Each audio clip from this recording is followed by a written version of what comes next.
I'm Richard Morecroft, and I'm delighted to be here this afternoon to be able to have a little bit of a chat with the remarkable Sophie Cape.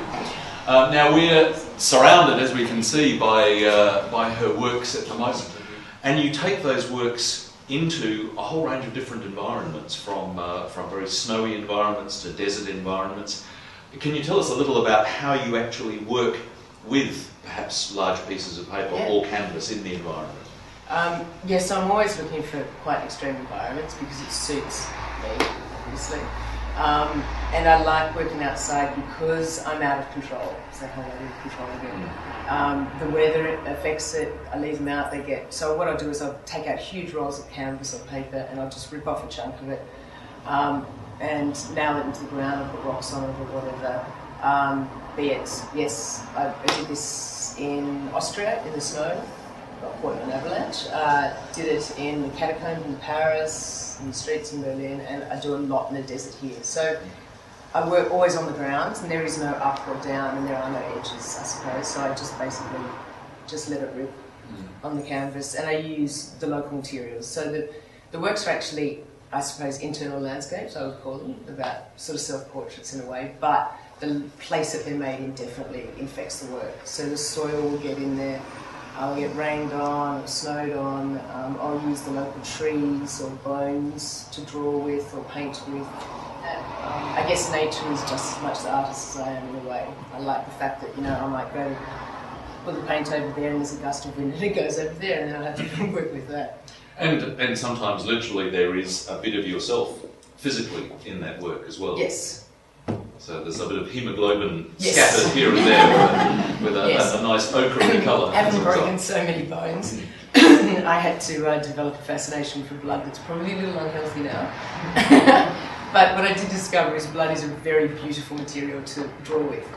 I mean, that's what all ancient Chinese and Japanese ink is made from.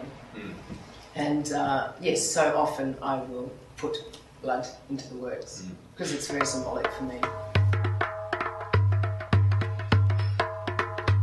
So Everest, how long actually is it since you were there at base camp? I think it was about 4 weeks ago now. I thought it would be a good idea to drag a canvas all the way from Kathmandu up to base camp and then turn that into an artwork. So I got infected with all of the soil and the plant material and all the stuff that was around, and children would sit on it and I'd drag them along, and it was quite an adventure. The higher we got, the colder it got. And it got to the point where you couldn't even take your gloves off for a second without getting frostbite on them. So it became impossible. By the time we got to base camp, which was stunning, I couldn't draw anything. So I just sort of collected bones, which are in some of these works that I found there, plant material, some soil, and just photographed it all in my memory.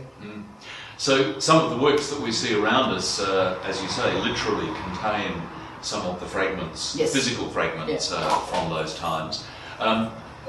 Are they part of the experiential, or do they contain the experiential fragments as well? And yes, they're works you've they all produced. are. So they're kind of emotional and physical, I guess, manifestations of that experience.